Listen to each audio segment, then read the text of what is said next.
नमस्कार, मैं हूं संजय शर्मा। आप देख रहे हैं 4 PM महाराष्ट्र। देश में बड़े-बड़े मुद्दे हैं, उन पर बहस नहीं होती, उन पर चर्चा नहीं होती। बीजेपी चर्चा किस पे कर रही है कि राहुल गांधी विदेश चले गए तो विदेश का खर्चा किसने उठा लिया, टिकट किसने ले लिया। आपको कितना मूर्ख समझती है पार्टी? क्या ये मुद्दे हैं या आपकी जिंदगी से जुड़े मुद्दे हैं?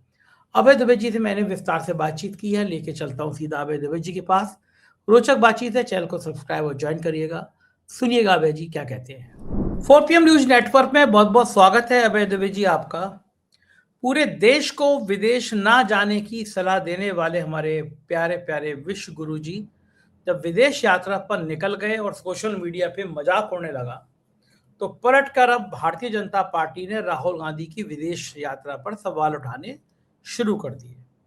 उनके बैंक खाते, उनकी आमदनी कितनी है और विदेश में कहाँ खर्चा हो गया, इस पर बाकायदा प्रेस कॉन्फ्रेंस कर डाली।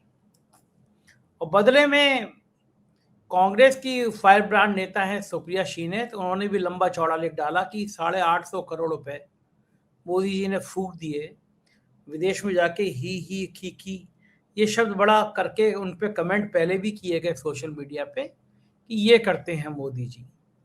तो विदेशों पे जाने पर, विदेशों पे घूमने पर भारतीय जनता पार्टी और कांग्रेस के बीच महासंग्राम छिड़ गया है। क्या लगता है जब राहुल गांधी विदेश आते हैं तब उनकी जासूसी होती है? कांग्रेस पहले भी आरोप लगा चुकी है। एक किसी लड़की के संग वो कुछ खाना खा रहे थे, वो वीडियो बहुत वायरल हुआ, उस पर तरह तरह के कमेंट किए गए। मतलब राहुल गांधी की कोई निजी जिंदगी नहीं है, वो विदेश नहीं जा सकते, वो किसी से बात नहीं कर सकते। सुप्रिया श्री ने इतना कहा है कि वो पूरी दुनिया में यूनिवर्सिटी उनको सुनने के लिए बुलाती है, लेक्चर देने के लिए बुलाती है। मोदी जी ने को नहीं बुलाता कोई, तो हम क्या करें? ये पूरी लड़ाई क्यों हो रही है? निजी तौर पर इतनी लड़ाई के पीछे कारण क्या क्या लगता है आपको? मेरी समझ में ये आ रहा है कि भारतीय जनता पार्टी को इस प्रकार का राहुल विरोधी नैरेटिव इसलिए चलाना पड़ रहा है क्योंकि वो चाहती है कि जो उसके किए धरे के कारण अर्थव्यवस्था को जो नुकसान हुआ है और बुरी हालत में पूरा देश पहुंच गया है, यहां से बहस किसी तरीके से हट सके, इस मुद्दे से किसी तरीके से बहस हट सके। ये पूरी कोशिश भारतीय जनता पार्टी की है। इसलिए वो इस तरह की बातें करी। इससे पहले इसने एक और काम किया था कि भाई सोना लोग कम खरीदें, तो उसके लिए एक हिंदू 67 की खबर, एक फर्जी खबर चलाई गई कि 1967 में इंदिरा गांधी ने एक वक्तव्य दिया था, अपील की थी इस तरह की। बाद में हिंदू ने खुद ही मना कर दिया कि ये गलत है, ये फेक न्यूज है। तो ये सब भी वो लोग लगातार कर रहे हैं।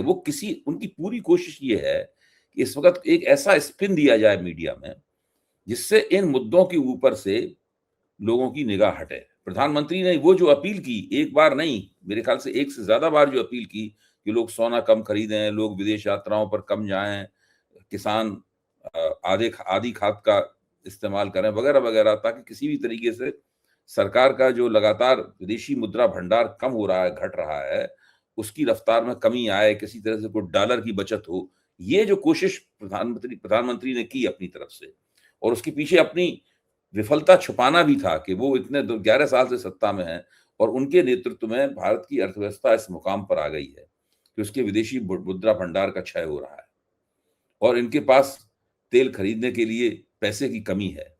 इनके पास, अगर भारत की महिलाएं सोना खरीदना चाहती हैं तो उसके लिए इनके पास पैसे की कमी है। रात के 12 बजे इन्होंने सोने पे लड़ने वाले आयात शुल्क को दूना किया। इससे एक दिन के अंदर सोना जो है वो 10-11 हजार रुपए उछल गया, चांदी 20 हजार रुपए उछल गई। ये इस तरह करके पूरा आर्थिक मसला जो है इनके हाथ से निकल गया है। इस चीज से कैसे लोगों का ध्यान भटकाया जाए, ये इनका एक मुख्य लक्ष्य है, इसलिए ये सब कर रहे हैं।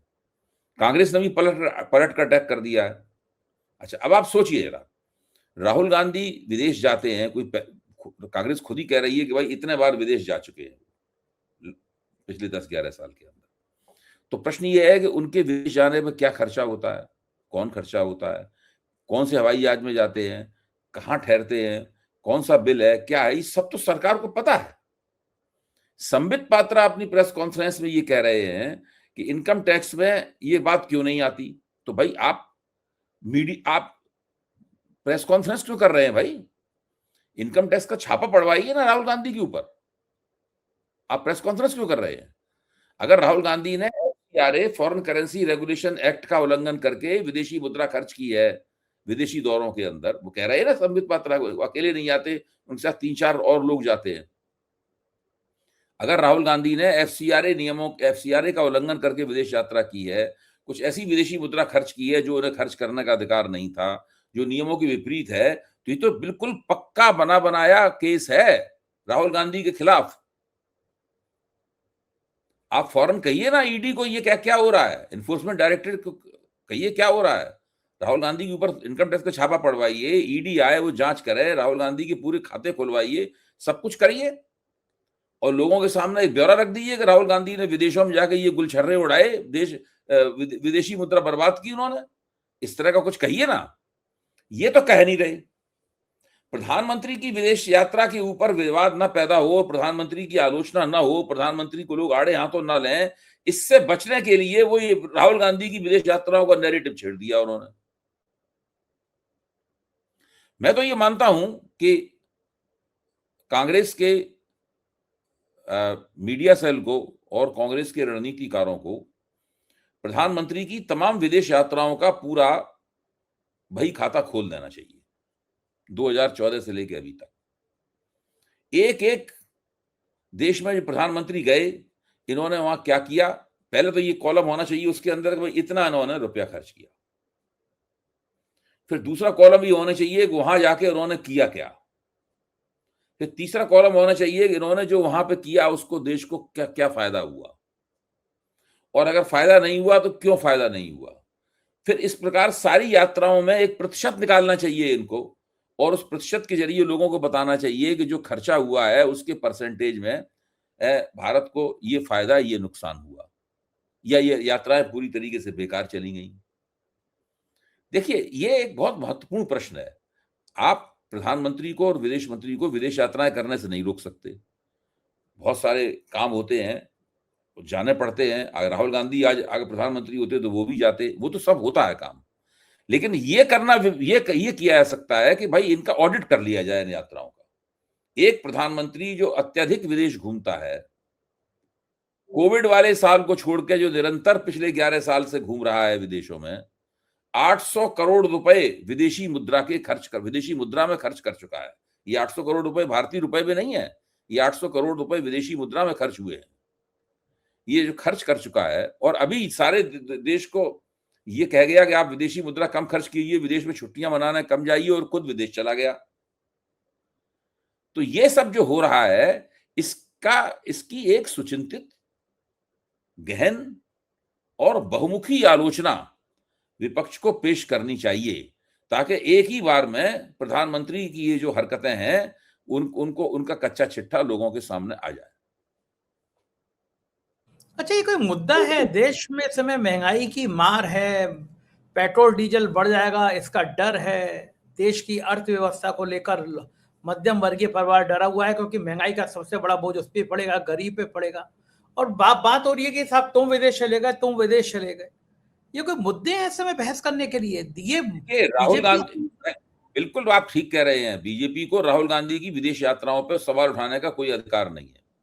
राहुल गांधी निजी हैसियत से विदेश जाते हैं, अगर विदेश जाने में उन्होंने किसी कानून का उल्लंघन किया है तो सरकार को पूरा हक है कि उनके ऊपर जांच करे और मुकदमा चलाए। इसमें कोई पब्लिक नैरेटिव चलाना और प्रेस कॉन्फ्रेंस करने की कोई तुक नहीं है। लेकिन प्रधानमंत्री की प्रेस कॉन्फ्रेंसेस के ऊपर से सवाल जवाब होने चाहिए। प्रधानमंत्री की प्रेस कॉन्फ्रेंसेस की पूरी जांच पड़ताल होनी चाहिए। हमें और आपको भी अधिकार है पूरा का पूरा कि हम उसका पूरी जांच करें उसकी। और सरकार, राहुल गांधी चाहिए कि विपक्ष के नेता के तौर पर सरकार से ये बाकायदा जानकारियां मांगे कि प्रधानमंत्री की इन विदेश यात्राओं में प्रधानमंत्री की क्या क्या उपलब्धियां हुई, उन उपलब्धियों का पूरा ब्यौरा दिया जाए। और वो छुपा नहीं सकते। उसके लिए उपलब्धियां होनी भी तो चाहिए। उसके लिए उपलब्धियां होनी भी तो चाहिए। तो वो कहें उपलब्धियां हैं कि नहीं है, वो कहें तो, और उसके ऊपर ठीक से बहस हो। प्रधानमंत्री के तौर पे उन्हें विदेश यात्राएं करने का अधिकार है। प्रधानमंत्री, राष्ट्रपति की विदेश यात्राएं बड़ी बड़ी होती हैं, उनके साथ प्रतिनिधिमंडल वगैरह तमाम जाते हैं, उनमें खर्चा भी बहुत होता है। चार्टर्ड प्लेन से प्रधानमंत्री विशेष प्लेन से जाते हैं, वो सब बहुत खर्चे। राहुल गांधी दिखती चार्टर्ड प्लेन से नहीं जाते, वो हम जिस हवाई जहाज से विदेश जाते हैं उसी हवाई जहाज से वो विदेश जाते हैं, उसी तरह के हवाई जहाज से सब लोगों के साथ बैठ के। लेकिन प्रधानमंत्री का जो खर्चा है वो तो अलग तरीके का खर्चा है, राष्ट्रपति खर्चा अलग तरीके का खर्चा है। तो वो लोग जो खर्चा कर रहे हैं उस खर्चे से देश को लाभ है कि नहीं लाभ है, ये चीज तो साबित करनी होगी। इसके ऊपर तो सवाल उठाना होगा। इसके ऊपर देखिए, अगर आप केवल देश को ये बताएंगे उसमें 800 करोड़ रुपए खर्च हो गया, 700 करोड़ रुपए खर्च हो गया, 1000 करोड़ रुपए खर्च हो गया, इससे नहीं बात बनेगी। बात इससे बनेगी कि आपने, अच्छा दूसरे एक और पहलू है, ये केवल पैसे खर्च करने का सवाल नहीं है, प्रधानमंत्री के कार्य दिवस खर्च हो रहे हैं इसके अंदर।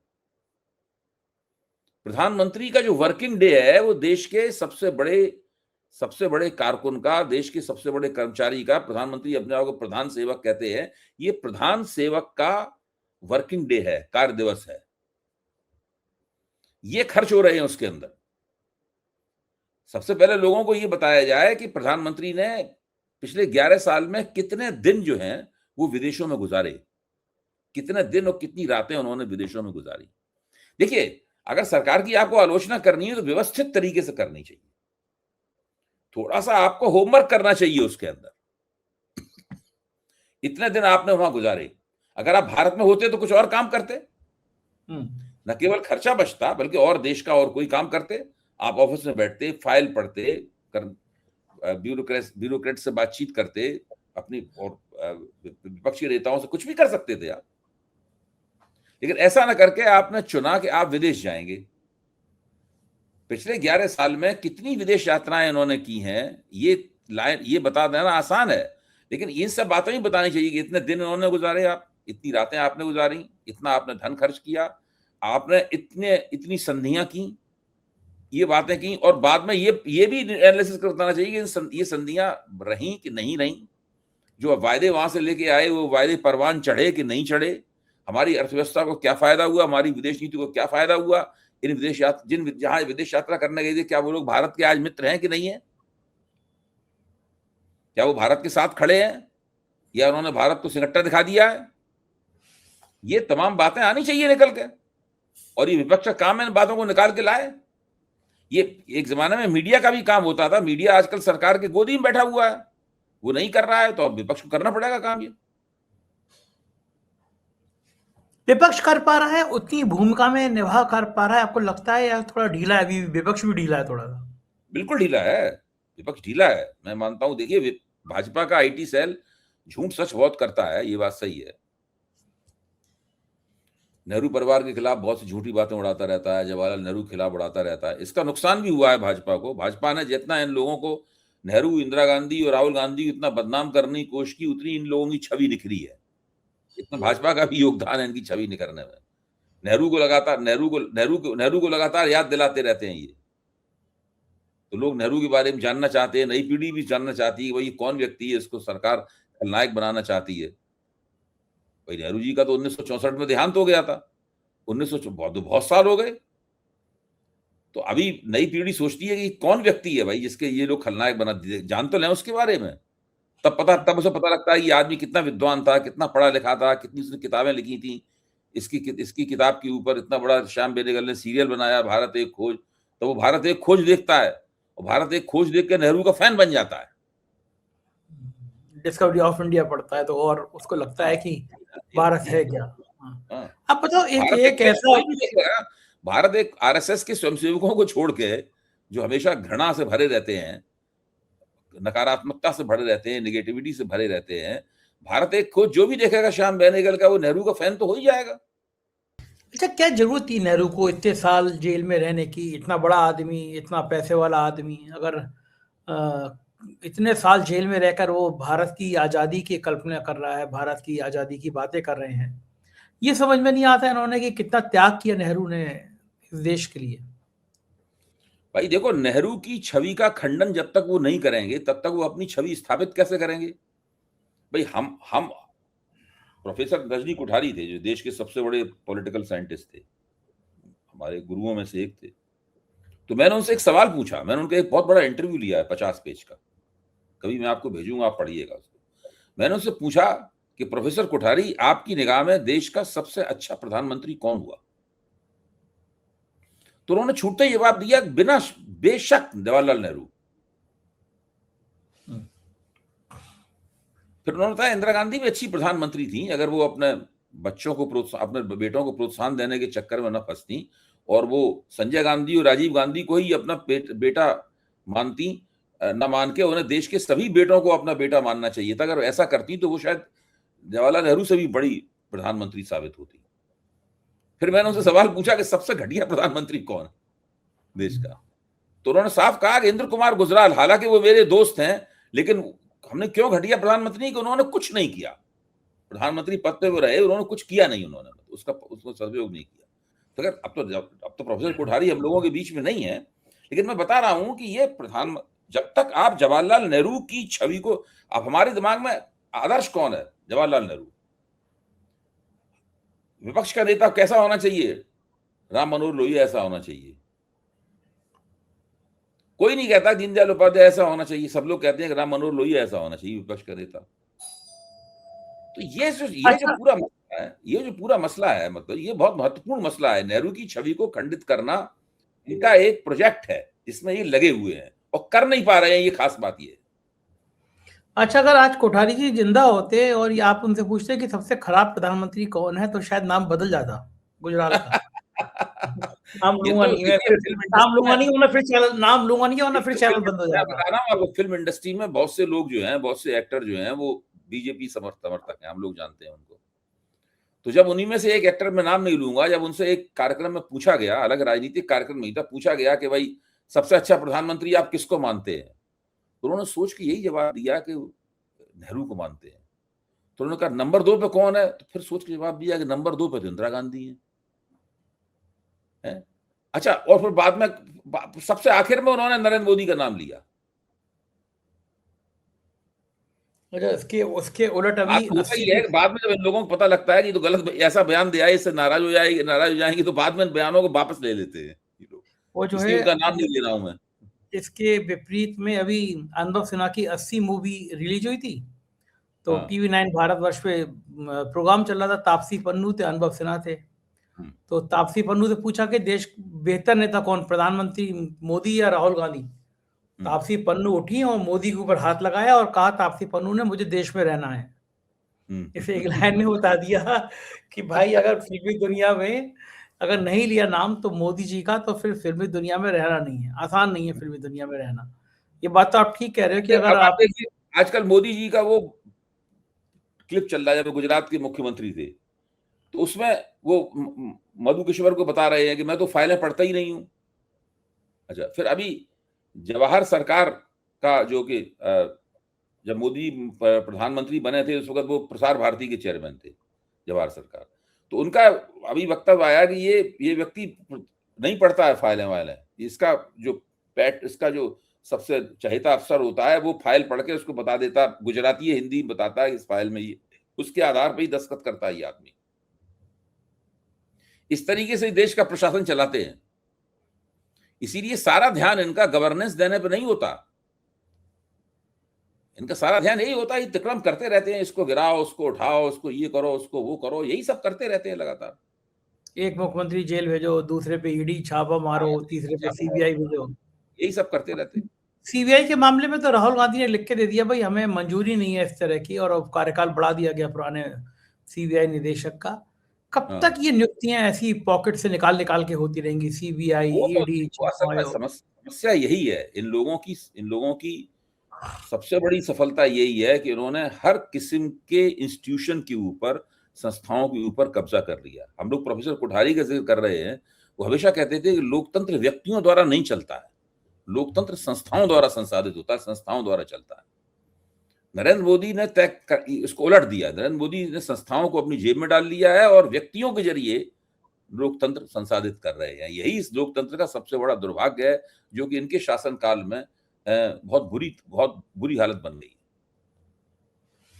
इधर एक राज ऐसा था जिसमें पेच फंसा हुआ था केरल का, बड़ी भयंकर लड़ाई चल रही थी कि केसी वेणुगोपाल बनेंगे, कोई और बनेगा, लेकिन आखिर कांग्रेस ने उस विवाद को सुलझाया। इतने दिन क्यों लग गए केरल के सीएम को चुनने में? देखिए, देर जरूर लगी है कांग्रेस को, नहीं लगनी चाहिए थी देर, मैं मानता हूं, लेकिन मुझे ऐसा लगता है कि उन्होंने आदमी सही चुना है। केसी वेणुगोपाल केरल के नेता नहीं है। केसी वेणुगोपाल कांग्रेस आला कमान की राजनीति करते हैं, और वो भी मुझे नहीं लगता कि बहुत ज्यादा वो बहुत अच्छी राजनीति करते हैं। मैं उनके बारे में पिछले 3-4 साल से लगातार जो सुन रहा हूं, उससे उनकी बहुत चमकदार छवि बन के निकल के नहीं आती। रमेश चन्नीतला किसी जमाने में युवक कांग्रेस के अध्यक्ष थे, वहां से उन्होंने अपने उसकी शुरुआत की थी, वो भी मुख्यमंत्री पद के दावेदार थे। वो हैं केरल में उनके, लेकिन वो तीसरे नंबर पे थे। इस बार का केरल का चुनाव जीतने का श्रेय अगर किसी व्यक्ति को जाता है तो वो सतीशन को जाता है। इसलिए उनके पक्ष में बहुत बड़े पैमाने पर केरल के कांग्रेस जन थे। इसलिए जो आला कमान ने जो तय किया है, वो मुझे लगता है कि एक सही निर्णय उन्होंने लिया है। अगर वो वेणुगोपाल को मुख्यमंत्री बना देते तो ये सही निर्णय नहीं होता। अच्छा, कांग्रेस फैसले लेने में इतना देर क्यों करती है, इतने दिन क्यों लगाए? अगर नहीं है, ये कमजोरी है। मैं तो कह रहा हूं देर बहुत लगी, ये कमजोरी है। इस काम को उससे पहले कुशलता पूर्वक करना चाहिए। ये उन्हें वेणुगोपाल वगैरह की जो दावेदारी थी, इस दावेदारी को बहुत पहले ही उन्हें खारिज कर देना चाहिए था। अभी कांग्रेस का जो नेतृत्व है, आला कमान का नेतृत्व है, अभी उस तरह से नहीं, उस कुशलता से और उस सुनिश्चितता के साथ में, उस होशियारी के साथ में काम नहीं करता जिस तरीके से दूसरी पार्टियों के आला कमान करते हैं, खासतौर से बीजेपी का करता है। मैं ये नहीं कह रहा हूँ बीजेपी को नकल करनी चाहिए, बीजेपी से अलग तरीके से काम करना चाहिए, लेकिन इससे कहते नहीं कि वो ये लगना चाहिए कि ये पार्टी जो है ना, जो कदम उठा रही है उसके पीछे एक पूरा सोच विचार है। ये किसी से घबरा नहीं रही है, डर नहीं रही है, हिचक नहीं रही है। मतलब अच्छा, ये वाकई में संगठन की कमी है। आज मैं मुंबई में महाराष्ट्र के 25 साल तक विधायक रहे सतीश चतुर्वेदी जी, उनसे मिला। मिनिस्टर रहे वो लगातार महाराष्ट्र में। उनका भी मानना ये था कि कांग्रेस वो मुझे विस्तार से बताते रहे कि संगठन कैसे खड़ा हुआ, संगठन कितना मजबूत था, और वो उनका भी मानना ये था कि कांग्रेस को अभी संगठन के लेवल पे बहुत काम करना है। राहुल गांधी मेहनत कर रहे हैं, उनका भी मानना था, लेकिन संगठन के लेवल पर अभी काम करना बहुत सारा बाकी है जो नहीं हो पा रहा। कारण क्या है, संगठन क्यों मजबूत क्यों नहीं हो पा रहा? जिले जिले में लोग मजबूत क्यों नहीं हो पा रहे कांग्रेस में? देखिए, एक जमाने में कांग्रेस का संगठन बहुत अच्छा था, बहुत मजबूत था, फिर गिरावट आनी शुरू हुई। लगातार सत्ता में बने रहने के कारण जो बहुत सारी गिरावटें आई, बहुत सारी विकृतियां आई, कांग्रेस में बहुत सारे स्प्लिट बहुत हुए। आप देखिए, जितने बड़े बड़े नेता हैं तमाम, वो सब कांग्रेस से ही तो गए थे। आपको चंद्रबाबू नायडू भी किसी जमाने में कांग्रेस में होते थे। आपके जो आंध्र प्रदेश के दूसरे नेता हैं जगन मोहन रेड्डी, तो उनके पिता तो कांग्रेस के अध्यक्ष ही थे, वहां पे कांग्रेस के ही मुख्यमंत्री थे। और अगर सोनिया गांधी ने जगन मोहन को मुख्यमंत्री बनवा दिया होता तो इस वक्त वो कांग्रेस टूटती नहीं वहां पे आंध्र प्रदेश में। ममता बनर्जी कांग्रेस की थी, ये सब लोग तो कांग्रेस की ही थी। तो कांग्रेस की कमजोरी का बड़ा कारण यह है कि कांग्रेस से बहुत ज्यादा ताकतें टूट टूट के निकल गई। और फिर आप देखो कितने साल तक कांग्रेस से लोग जाते रहे, उसके बावजूद कांग्रेस सत्ता में बनी रही। ये भी सोचिए आप। तो कांग्रेस का ये पराभव होते होते बहुत समय लगा है। अब एक बार घट गई है तो रिकवरी होते होते, संगठन दुरुस्त होते होते भी समय लगेगा। सही बात है। अब तो आधी बीजेपी कांग्रेस वाले नेताओं की है। हाँ, भरी हुई है कांग्रेस। अब कितने पेमा खांडू कांग्रेस, आपके त्रिपुरा के मुख्यमंत्री कांग्रेस, असम के मुख्यमंत्री कांग्रेस, सब लोग तो कांग्रेस से लाइन लगी हुई है। बिल्कुल ठीक बात है। बहुत बहुत शुक्रिया अभय जी, बहुत बहुत शुक्रिया अभय जी, थैंक यू। ये थे अभय दुबे जी, पूरी बात आपने सुनी। अब बताइए आप, राहुल गांधी की विदेशों में भी जासूसी करते हैं भाई लोग। राहुल गांधी विदेशों में यूनिवर्सिटी में लेक्चर देने जाते हैं तो मिर्ची लगती है भाई लोगों को कि राहुल गांधी क्यों चले गए विदेश में। आप भी चाहिए यूनिवर्सिटी में, विदेशों में जाइए, प्रेस कॉन्फ्रेंस कीजिए।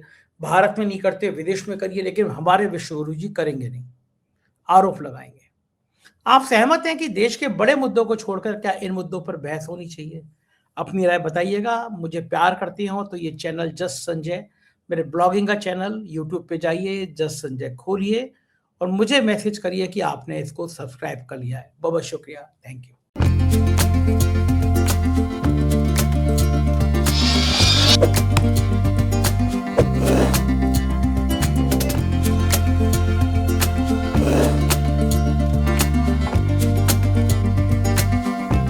हैं।